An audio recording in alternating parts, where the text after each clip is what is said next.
Good morning friends. SSC MTS general awareness की classes में आप सभी साथियों का हार्दिक अभिनंदन और स्वागत करते हैं। तो आपके लिए डेली यहाँ पे जनरल अवेयरनेस और इंग्लिश की प्रैक्टिस सेट लेकर आ रहे हैं। तो आप लोग आज की क्लास को ज़रूर देखिएगा, आज की क्लास को ज़रूर अटेंड कीजिएगा, क्योंकि जनरल अवेयरनेस के जो प्रश्न है एसएससी एमटीएस एग्ज़ाम में 25 आते हैं, जो आपके लिए बहुत ज़्यादा मायने रखते हैं। तो इसीलिए आप लोग इस चैनल को फॉलो कीजिए और जनरल अवेयरनेस की प्रैक्टिस को दीजिए, और जो भी प्रश्नों में डाउट हो रहा है तो आप लोग कमेंट करके बता दीजिए, क्योंकि जो भी मैं प्रश्न लेते हैं उनके सारे डाउट जो है क्लियर करते हैं, सारी जानकारी को आप लोगों के सामने प्रस्तुत करते हैं। तो आप लोग इस वीडियो को पूरा देखिए, बहुत कुछ आप लोग को सीखने को मिलेगा और बहुत से प्रश्न जो हैं आप लोग को याद हो जाएंगे। ठीक है, तो आइए स्टार्ट करते हैं फर्स्ट प्रश्न पे। यहाँ पे देख सकते हैं जो फर्स्ट प्रश्न है बहुत धुआंधार भी फर्स्ट प्रश्न है कि भारतीय संविधान में मौलिक अधिकार के विचार को किस संविधान से लिया गया है, किस संविधान से लिया गया है। ये भी अपने आप में प्रश्न बहुत ज़्यादा इम्पोर्टेंट रखता है और बहुत बार ये प्रश्न एग्जाम में कह सकते हैं। क्या एसएससी एमटीएस एग्जाम नहीं, सीजीएल एग्जाम हुआ, सीएचएल एग्जाम हुआ, जो एसएससी के द्वारा कंडक्ट कराया गया एग्जाम है, उसमें ये प्रश्न को बहुत बार पूछा गया है। ठीक है, तो यहाँ पे अगर राइट आंसर की बात करेंगे तो बी ऑप्शन बिल्कुल सही होगा। संयुक्त राज्य अमेरिका, जो भारत का जो संविधान है वह संयुक्त राज्य के अमेरिका के संविधान से लिया गया है। यहाँ पे बी ऑप्शन राइट हो रहा है। क्लियर हो गया। अब इसके बारे में जो आप लोग को सामान्य जानकारी है, बहुत कुछ जानकारी आप लोग को हम यहाँ पे बताते हैं।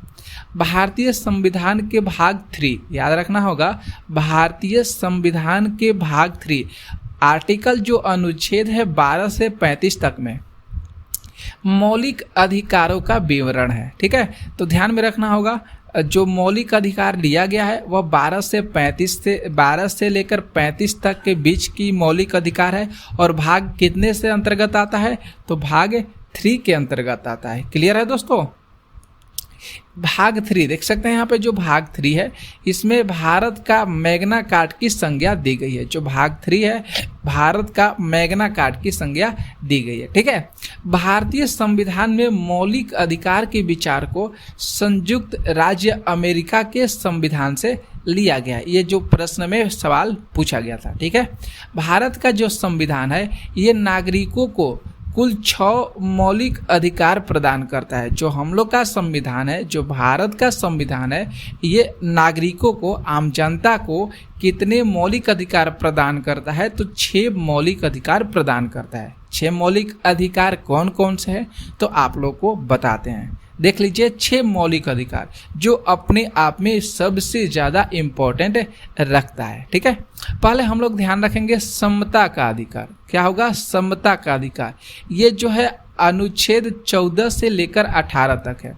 याद रखना होगा, 14 से लेकर 18 तक जो अनुच्छेद है वह है समता का अधिकार। ये ठीक है। इसके बाद दूसरा देखेंगे स्वतंत्रता का अधिकार। स्वतंत्रता का अधिकार जो है ये अनुच्छेद 19 से लेकर 22 तक हो जाएगा। अनुच्छेद 19 से लेकर 22 तक हो जाएगा। तीसरा देखेंगे शोषण के विरुद्ध अधिकार। शोषण के विरुद्ध अधिकार अनुच्छेद 23 से लेकर 24 तक। अनुच्छेद 23 से लेकर 24 तक जो है ये शोषण के विरुद्ध अधिकार है। क्लियर है दोस्तों। अगला देखेंगे धर्म की स्वतंत्रता का अधिकार, अनुच्छेद 25 से लेकर 28 तक। 5 देखिए कह रहा है कि संस्कृति और शिक्षा संबंधित अधिकार, अनुच्छेद 29 से लेकर 30 तक। और जो 6 है संवैधानिक उपचारों का अधिकार, अनुच्छेद 32। तो ये सारे जो चीज़ आप लोगों को बताए हैं इसे ध्यान में रखिएगा और बार बार इस वीडियो को देखिएगा तो बहुत कुछ आप लोग को सीखने को मिलेगा। ठीक है दोस्तों, इसे ध्यान में रखिएगा जरूर। नेक्स्ट देखिए प्रश्न, ये भी बहुत अच्छा सा प्रश्न है। जो सेकेंड प्रश्न है कि भारतीय संविधान में राज्य के नीति निर्देशक तत्वों की विशेषता डैश की संविधान से ली गई है। नीति निर्देशक के जो तत्वों की विशेषता है वह किस संविधान से ली गई है? बहुत सुंदर सा प्रश्न है ये। तो यहाँ पे बी ऑप्शन को हम लोग टिक करेंगे। आयरलैंड के संविधान से, भारत के जो संविधान की नीति निर्देशक तत्व है ये आयरलैंड के संविधान से लिया गया है। क्लियर है दोस्तों, समझ में आ गया? अब इसके बारे में थोड़ा सा समझ लीजिए। यहाँ पे देखेंगे भारत के संविधान के निर्माण में निम्न देशों के संविधान की सहायता ली गई है। मतलब भारत का जो संविधान का निर्माण हुआ है इसमें बहुत सारे जो देश हैं अपना अपना योगदान समर्पित किए हैं। तो जिसमें से हम देखेंगे आयरलैंड ने नीति निर्देशक तत्व, राष्ट्रपति के निर्वाचक मंडल की व्यवस्था, ये जो है आयरलैंड से ली गई है। क्लियर है दोस्तों? अगर बात करेंगे ऑस्ट्रेलिया की, तो ऑस्ट्रेलिया से लिया गया है प्रस्तावना की भाषा समवर्ती सूची का प्रावधान। बहुत ज़्यादा इम्पोर्टेंट है, यहाँ से प्रश्न आते रहते हैं। तो ऑस्ट्रेलिया के संविधान से प्रस्तावना की भाषा को लिया गया है।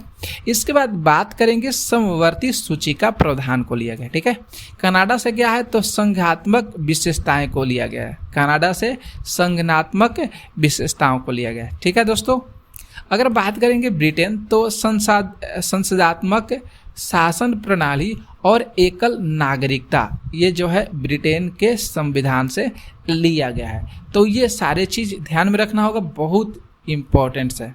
नेक्स्ट आते हैं हम लोग प्रश्न। यहाँ पे जो थर्ड नंबर प्रश्न है, यहाँ पे जो थर्ड प्रश्न है कि 31 जुलाई 2020 तक की जानकारी के अनुसार बृहस्पति ग्रह कि कुल कितने प्राकृतिक उपग्रह थे? बहुत सुंदर सा प्रश्न है।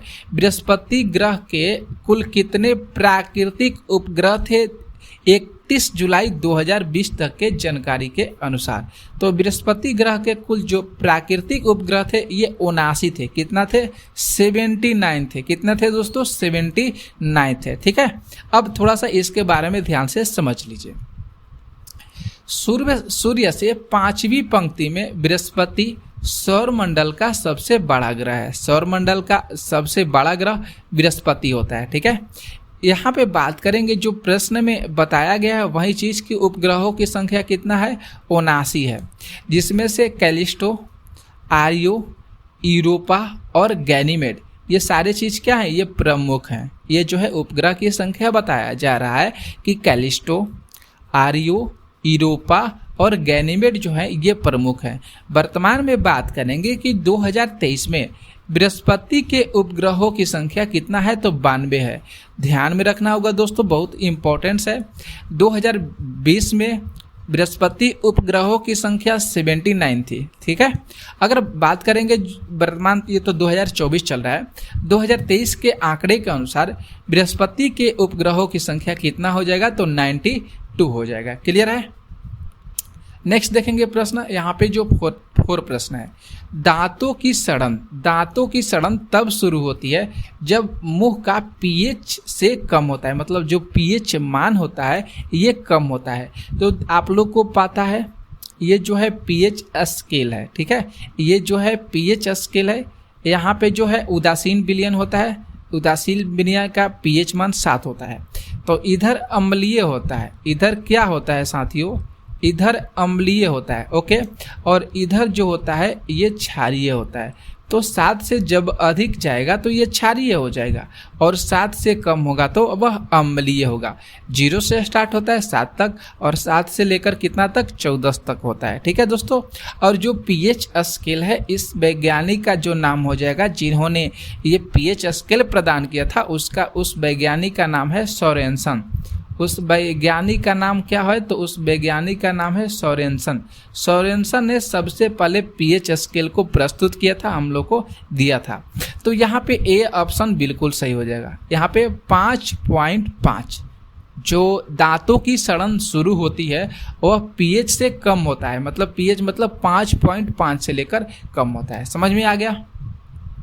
यहाँ पे वही चीज़ के बारे में थोड़ा सा बता दिए हैं।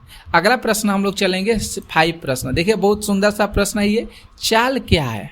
ये प्रश्न पूछा जा रहा है कि चाल क्या है। तो देखेंगे तो इकाई समय में किसी वस्तु द्वारा तय की गई दूरी को चाल कहते हैं। इकाई समय में, यहाँ पे दूरी दिया गया है, ये तो सीधा गलत हो गया। प्रति इकाई समय दिया गया है, ये भी गलत हो गया, और प्रति इकाई समय में ये भी गलत हो गया।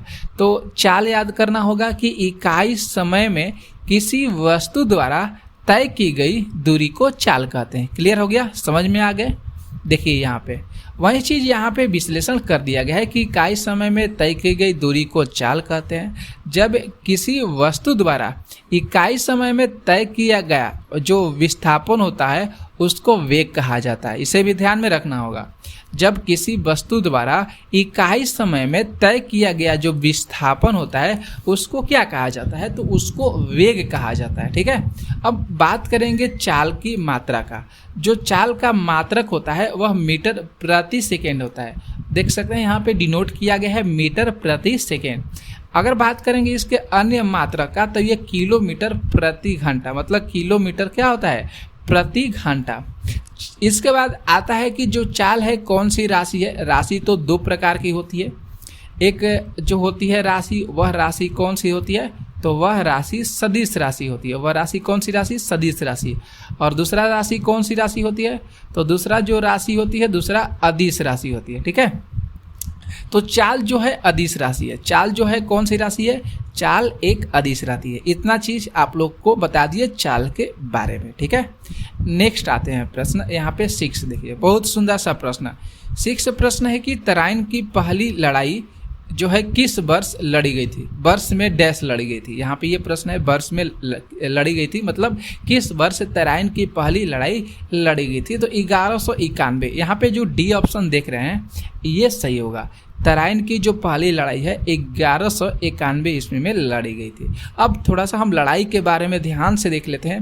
कब लड़ाई लड़ी गई थी, किसके बीच लड़ी गई थी। जो भारत की ऐतिहासिक लड़ाइयाँ है जिसमें से प्रथम जो प्रमुख युद्ध हो जाएंगे, यहाँ पे वर्ष देखेंगे और जो यहाँ पे परिणाम है उसका ये देखेंगे।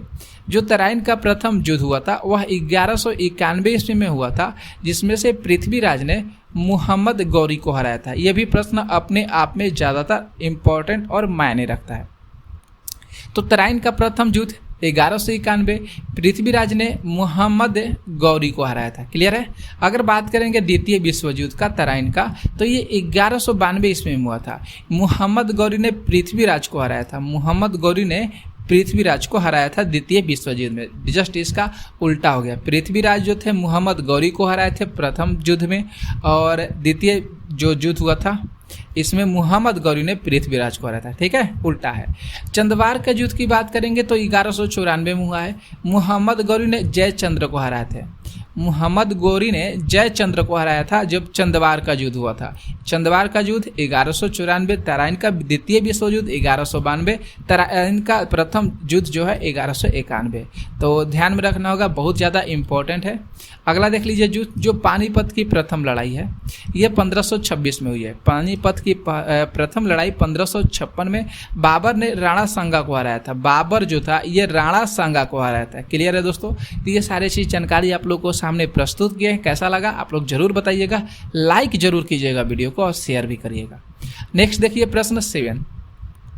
यहाँ पे 7 प्रश्न है कि भारतीय संविधान का कौन सा भाग ब्रिटिश संविधान से लिया गया है। भारतीय संविधान का कौन सा भाग ब्रिटिश संविधान से लिया गया है, तो वह हो जाएगा डी ऑप्शन सही है। जो कैबिनेट सरकार का सिद्धांत है तथा कार्यपालिका और विधायिका के बीच जो संबंध प्रस्तुत करता है, दिखाता है, वह जो है ब्रिटिश संविधान से लिया गया है। तो डी ऑप्शन यहाँ पे सही हो रहा है। ओके, नेक्स्ट देखेंगे प्रश्न 8 है कि सौरमंडल का सबसे वातमय, देख सकते हैं यहाँ पे एक जो शब्द लिखा गया है वातमय। ठीक है, ये ग्रह जो है निम्नलिखित में से कौन सा है, तो इसका नाम हो जाएगा नेपच्यून। वातमय जो ग्रह है उसका नाम क्या है, नेपच्यून है। वातमय ग्रह कौन सा है, नेपच्यून है। ठीक है, अब थोड़ा सा समझ लीजिए।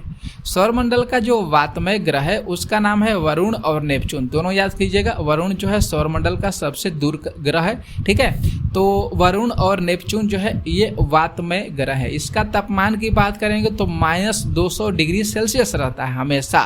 कितना तापमान रहता है, तो -200 डिग्री सेल्सियस रहता है वरुण ग्रह पर या नेपच्यून ग्रह पर। ठीक है, इसको बर्फीली गैस दानों के रूप में भी जाना जाता है। यहाँ पे अगर बात करेंगे तो यहाँ पे बर्फीली गैसें निकलती रहती है हमेशा, या उसको हम दानों के रूप में भी जानते हैं, क्योंकि इस ग्रह पर पानी के बर्फ के अलावा अमोनिया और मीथेन गैस के बर्फ भी जमी जाती है। मतलब यहाँ पे जो वरुण ग्रह है, यहाँ पे पानी की बर्फ के अलावा बात करेंगे तो जो अमोनिया और मीथेन गैस होते हैं ये बर्फ में भी जम जाते हैं। ठीक है, इस ग्रह पर हवाएं बेहद तेज गति से चलती है।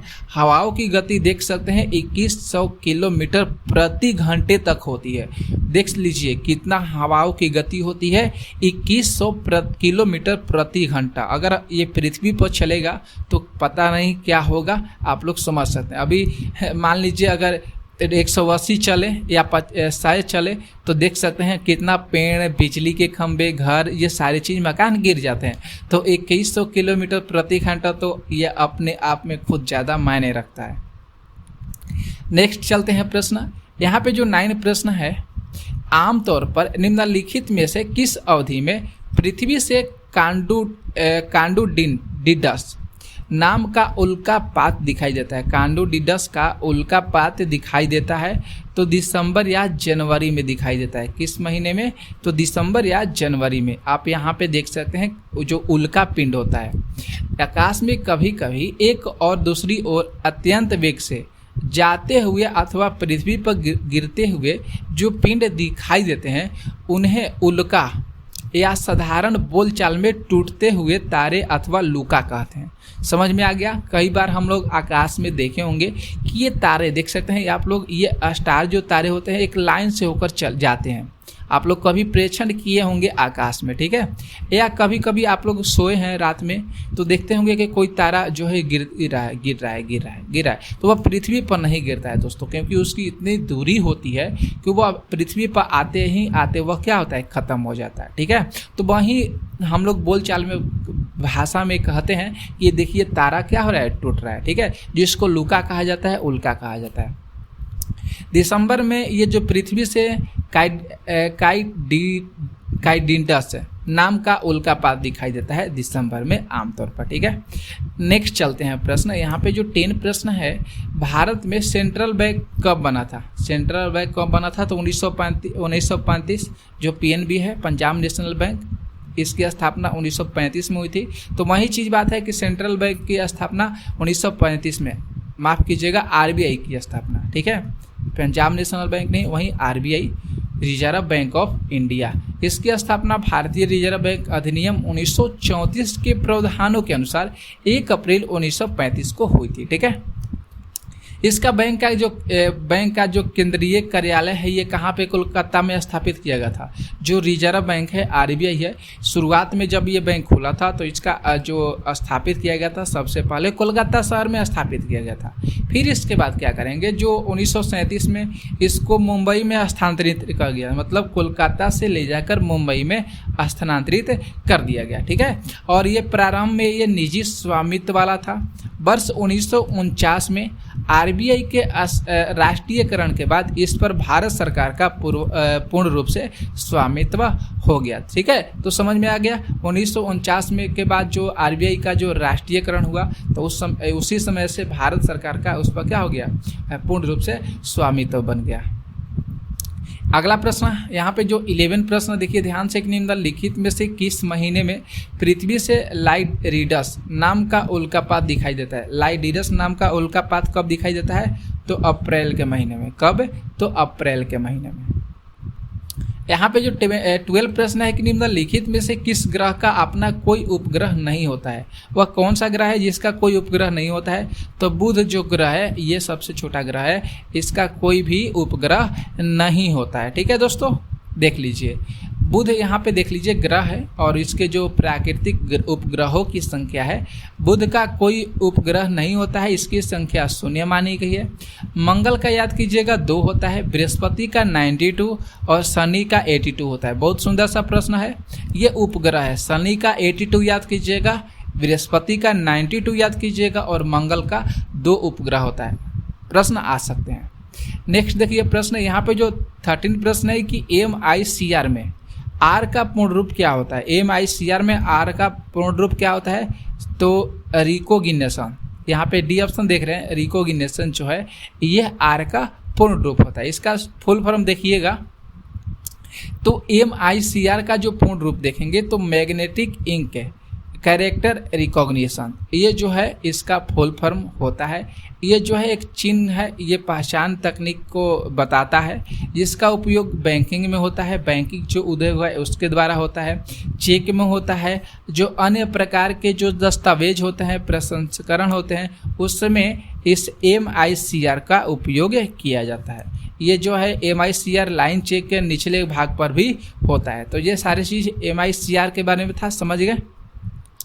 आगे देखते हैं जो प्रश्न 14 है दोस्तों, निम्नलिखित में से कौन सा भारत में सार्वजनिक क्षेत्र के बैंक का उदाहरण है? तो वह हो जाएगा पंजाब नेशनल बैंक। वह कौन सा हो जाएगा? सार्वजनिक क्षेत्र के बैंक का उदाहरण पंजाब नेशनल बैंक।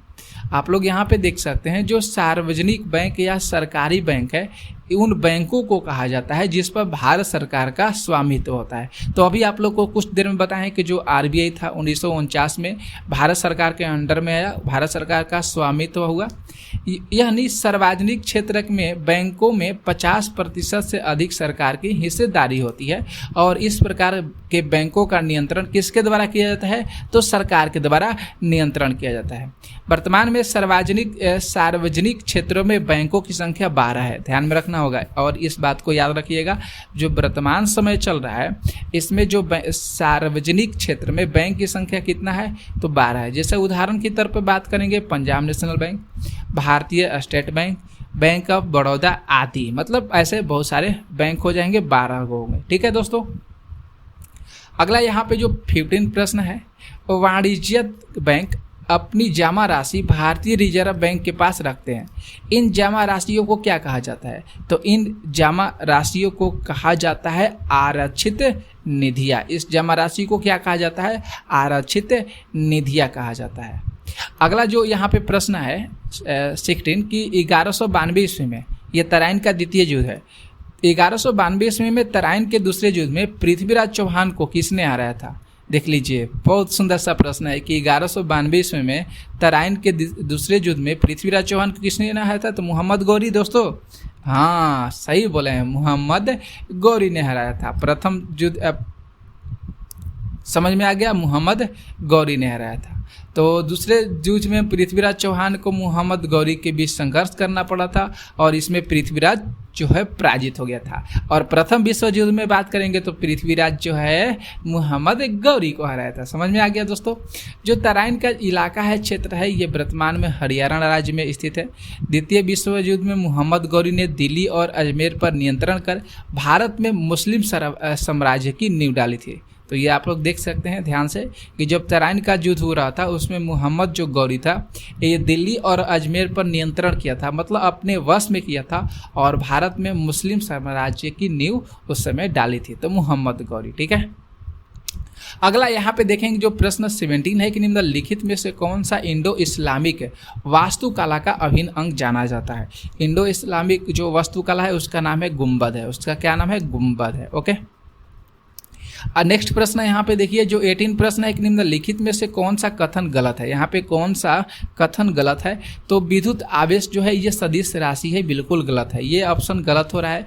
विद्युत आवेश जो है ये सदिश राशि नहीं है, ये अदिश राशि है। ठीक है दोस्तों, यहाँ पे देख लीजिएगा, विद्युत आवेश जो है ये एक अदिश राशि है और वैद्युत आवेश एक ऐसी राशि है जिसके कारण वस्तु में चुंबकीय और वैद्युत प्रभाव उत्पन्न होते हैं।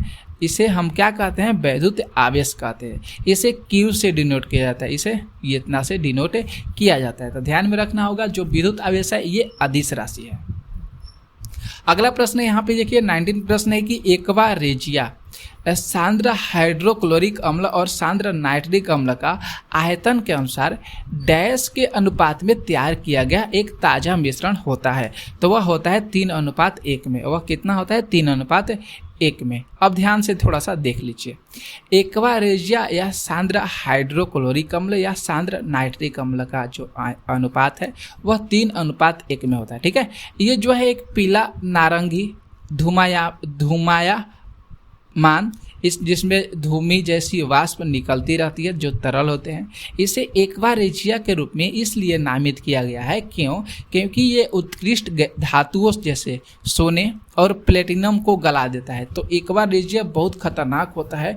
जो उत्कृष्ट गैसें हैं जैसे सोना हुआ, चांदी हुआ, प्लेटिनम हो गया, ये सारे चीज़ को एक्वा रेजिया क्या करता है, गला देता है। तो इसका रेशियो जो होता है आप लोग याद रखिएगा, आयतन के अनुसार ये 3:1 होता है। तो आज की क्लास हम आप लोग के लिए कैसा लगा जरूर कमेंट करके बताइएगा। मिलेंगे हम लोग नेक्स्ट वीडियो में, तब तक के लिए जय हिंद जय।